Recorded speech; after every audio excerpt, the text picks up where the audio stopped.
Hello guys, तो आज हम नेक्स्ट क्वेश्चन करते हैं अपना क्वेश्चन नंबर 51 जो बोलता है कि नेस्ले रिएजेंट क्या है।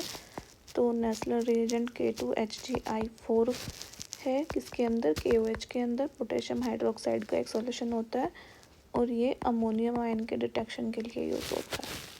क्वेश्चन नंबर 52, ईथीन और इथाइन में हमें डिस्टिंग्विश करना है।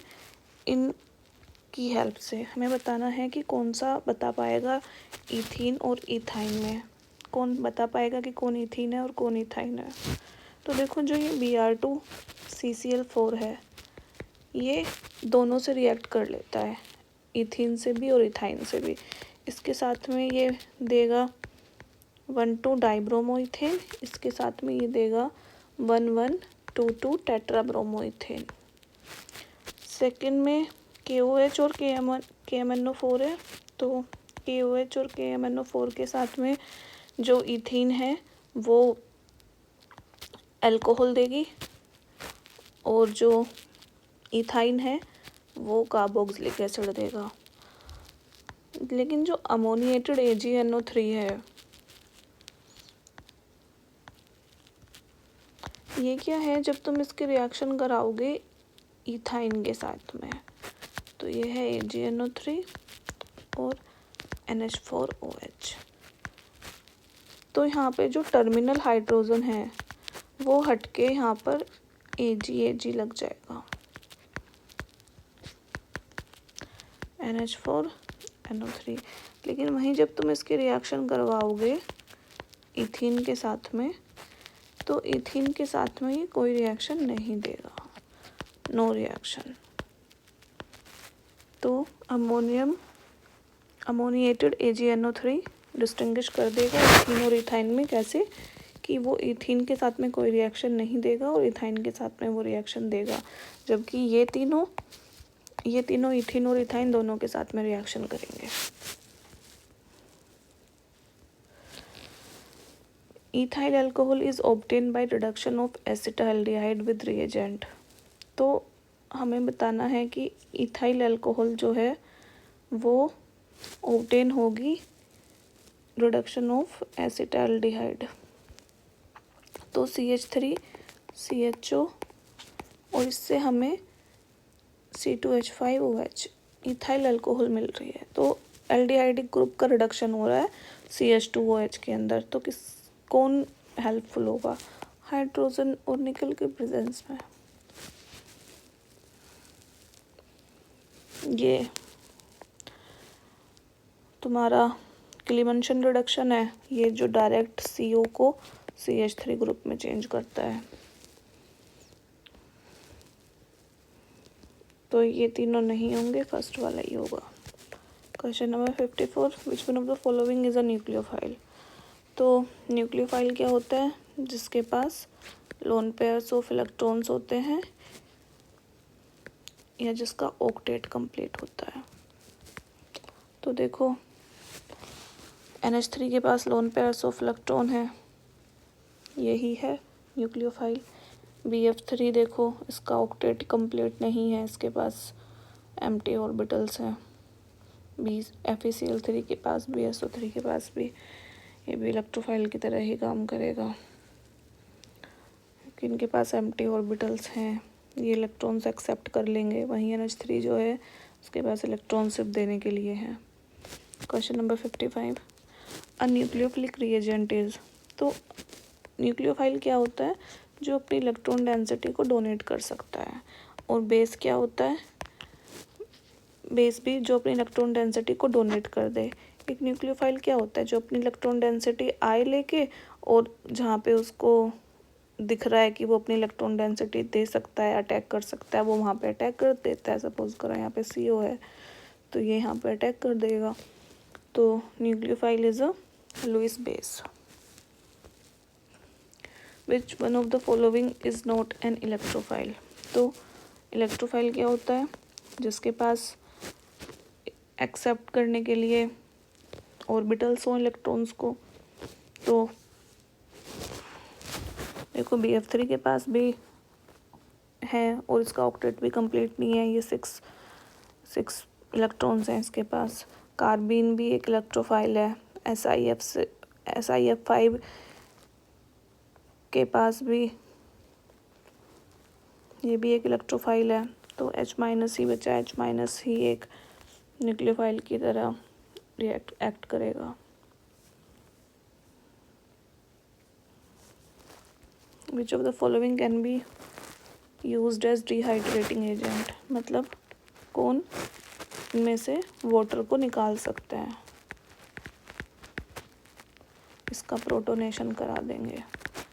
तो यहाँ पर CH3 CH2 OH2 पॉजिटिव बनेगा और ये CH3 CH2, तो यहाँ पर H2SO4 भी प्रोटोनेशन करा देगा इसका, PuCl3 भी, P2O5 भी, और यहाँ से पानी निकल जाएगा।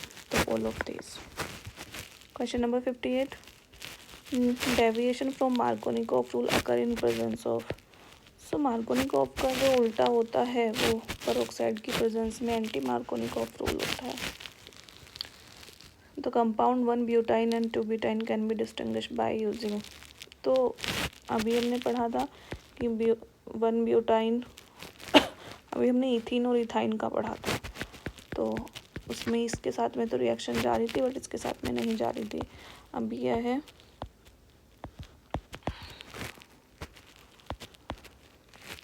1-ब्यूटाइन है और एक 2-ब्यूटाइन है। तो this is one butyne and this is two butyne. तो ये जो टर्मिनल वाली एल्काइन है, ये टर्मिनल वाली एल्काइन जो है ये रिएक्शन दे देगी टॉलरेंस टेस्ट के साथ में, और ये वाली रिएक्शन नहीं देगी। तो टॉलरेंस रिएजेंट की प्रेजेंस में हम पता कर सकते हैं। एन एक्टिवेशन ग्रुप इज, तो देखो जो एक्टिवेटेड ग्रुप होते हैं लाइक NH2OH, तो ये क्या करते हैं, ये जो डेंसिटी है ये कहीं ना कहीं पूरी ही रिंग पे कर रहे हैं, इलेक्ट्रॉन डेंसिटी को बढ़ा रहे हैं, लेकिन क्या हो रहा है, ये ऑर्थो पोजीशन पे थोड़ी ज़्यादा इलेक्ट्रॉन डेंसिटी बढ़ा रहे हैं। फिर यहाँ पे आएगा तो फिर इलेक्ट्रॉन डेंसिटी कहाँ पे हो जाएगी, अब पैरा पोजीशन पे ही, यहाँ पे आ जाएगा, ये यहाँ पे आ जाएगा, फिर जाएगा, फिर कहाँ पे हो जाएगी, फिर ऑर्थो पोजीशन पे हो जाएगी। तो इलेक्ट्रॉन डेंसिटी तो पूरी रिंग पे बढ़ रही है, लेकिन ऑर्थो और पैरा पोजीशन पे ही ज़्यादा बढ़ाते हैं। तो activation group is activate only ortho and para position, ऐसा नहीं है, activate ortho and para more than meta. तो B is the right answer, लेकिन इसमें ए दिया हुआ है पर इसमें बी होगा। Question number 61, which of the following reagent is most effective in replacing OH group in chloro group. Okay, तो एक रिएक्शन है ये, और इसमें पूछा है कि इसमें से अगर हमें OH ग्रुप को रिप्लेस कराना है, OH ग्रुप को लीविंग ग्रुप बना के बाहर फेंकना है, तो इनमें से हम कौन सा यूज़ करें कि ये जो OH ग्रुप है ये पानी बन के बाहर निकल जाए। तो ये SNI रिएक्शन है। SNI रिएक्शन में यहाँ पर SOCl2 के साथ में इसकी रिएक्शन होगी पायरिडीन की प्रेजेंस में, और RCl बन जाता है। तो SOCl2 is the right answer. Which of the following is not an electrophile. तो जिसके पास लोन पेयर्स होंगे इलेक्ट्रॉन्स वो ही न्यूक्लियोफाइल होगा।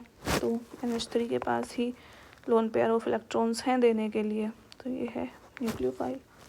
ये इलेक्ट्रोफाइल है, इसका ऑक्टेट कंप्लीट नहीं है, ये भी इलेक्ट्रोफाइल है, ये भी इलेक्ट्रोफाइल है।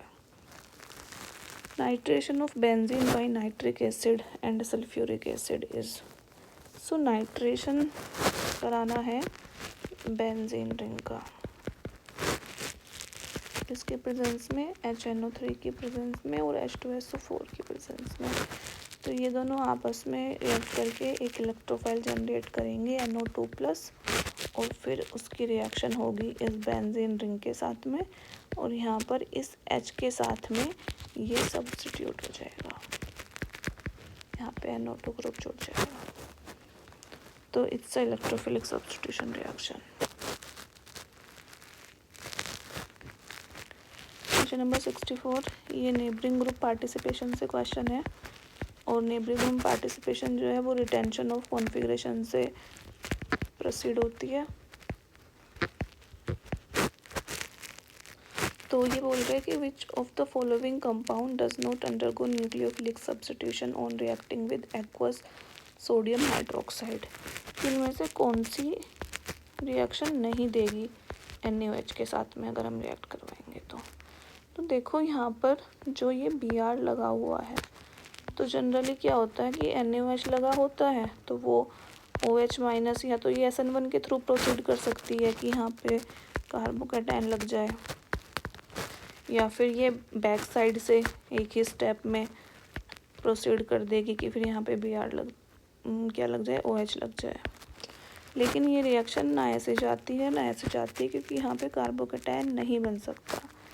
कार्बोकैटायन क्यों नहीं बन सकता? क्योंकि यहाँ पर जो है वो ये देखो, यहाँ एक तो ये रिंग हो गई है, यहाँ पे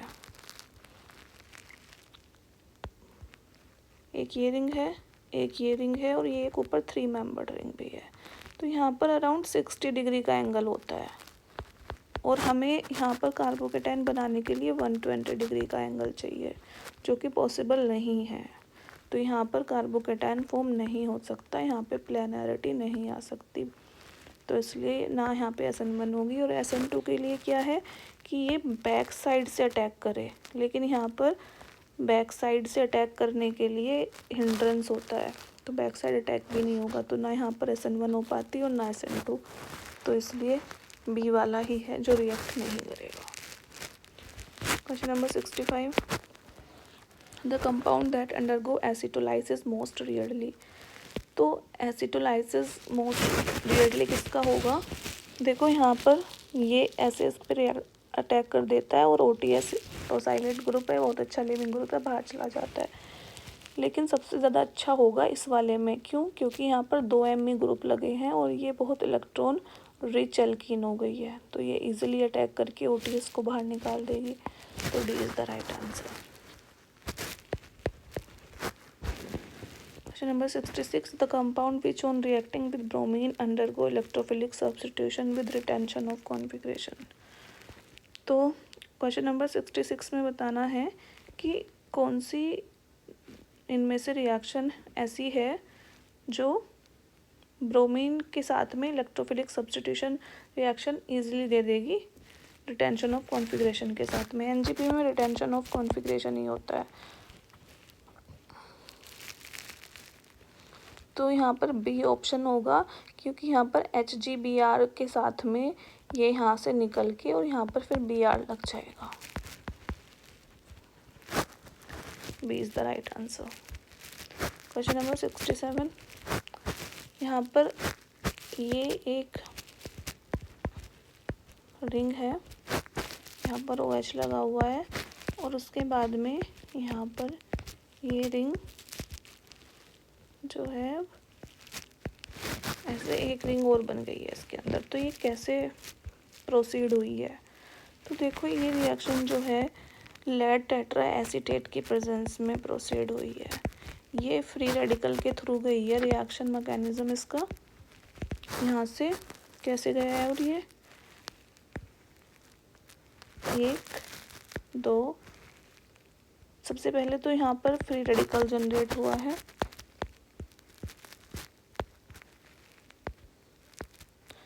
तो यहाँ पे एक फ्री रेडिकल जनरेट हुआ है, फिर 1 2 3 4 5 और उसने यहाँ पर से एक आके अटैक करके इस तरीके से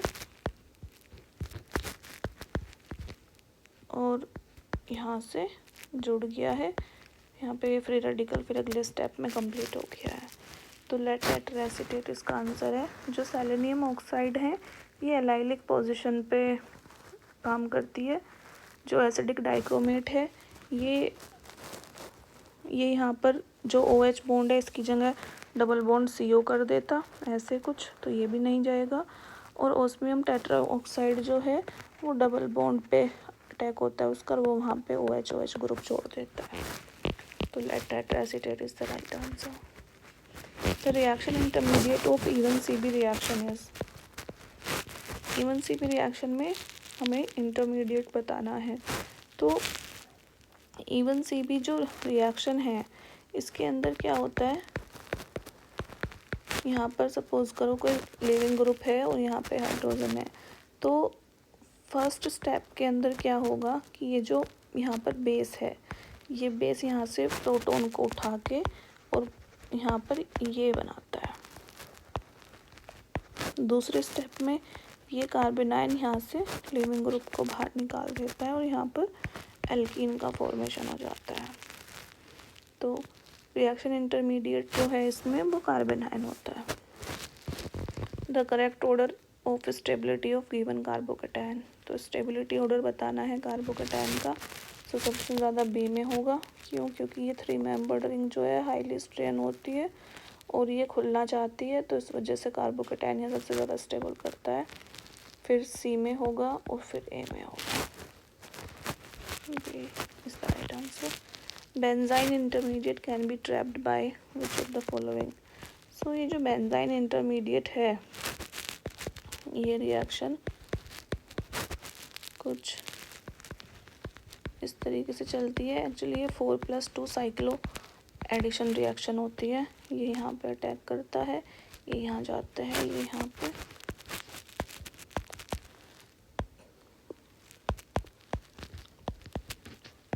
तो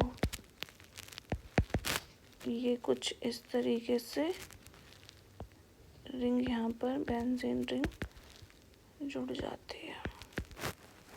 तो यहाँ पर 4+2 साइक्लो एडिशन जो है वो फर्स्ट के साथ में हो जाएगा, थर्ड के साथ में और फोर्थ के साथ में, सेकंड के साथ में नहीं होगा। तो first 3 and fourth is the right answer. यहाँ पर देखो ये CONH2 की जगह पे बस NH2 है, CO यहाँ से ख़त्म हो गया है। ये हॉफमान ब्रोमामाइड रिएक्शन है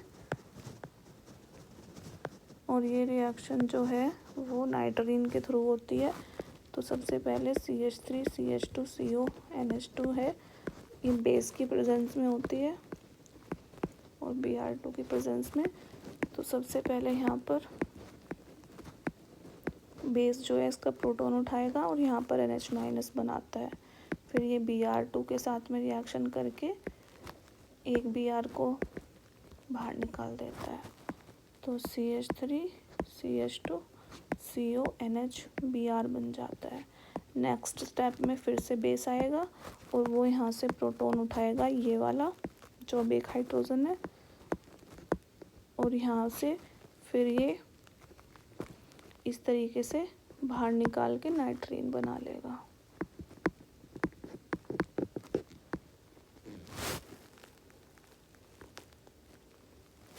फिर ये रिएक्शन थोड़ा रीअरेंज होगी कुछ इस तरीके से।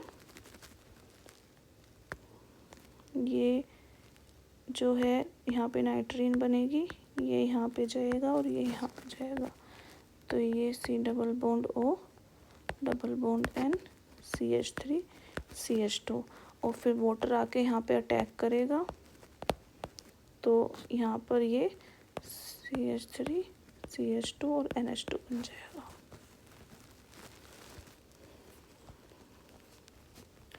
Question number 72। During the reaction of an aldehyde with NH2 NH2OH, the first intermediate compound is।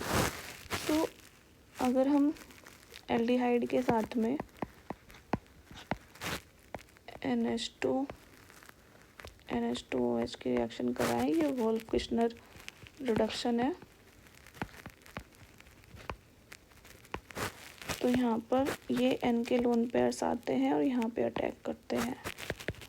तो मैं डायरेक्ट लिख रही हूँ कि फिर फाइनल क्या बनता है। यहाँ पर ये OH2 बाहर निकल जाता है।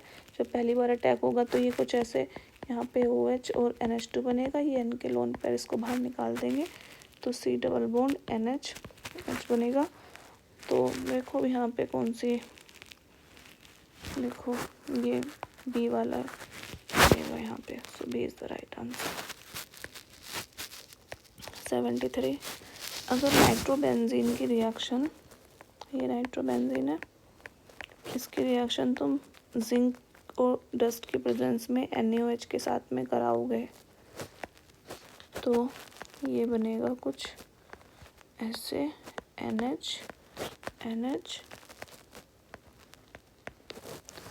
D is the right answer.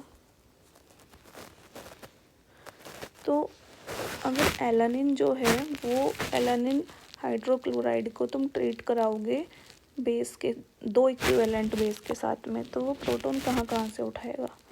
देखो ये क्वेश्चन नंबर 74 है, ये एलानिन है NH3 पॉजिटिव और यहाँ पर COH, यहाँ पर बेस के 2 मोल हैं। तो पहला तो बेस यहाँ से प्रोटॉन उठा लेगा और दूसरा यहाँ से उठा लेगा। तो अब देखो कहाँ पे ऐसे है, तो पहला तो यहाँ से उठा लिया है, इसमें ये तो होगा ही नहीं, इसमें भी पहला यहाँ से उठा लिया है, पहला यहाँ से उठा लिया है। अब दूसरा जो है वो यहाँ से उठाएगा। तो जब दूसरा यहाँ से उठाएगा तो ये NH3 माइनस नहीं बनेगा, ये बनेगा NH माइनस Na प्लस। तो C is the right answer. 75 question में बताना है एसिडिटी ऑर्डर। तो सबसे ज़्यादा जो एसिडिक होगा वो होगा OH COOH due to hydrogen bonding. फिर उसके बाद में होगा, देखो यहीं पे बताती हूँ, यहाँ पे -I और -R लगेगा, यहाँ पे केवल -I लगेगा। तो सबसे ज़्यादा तो 2 होगा, फिर 4 होगा, फिर 3 होगा,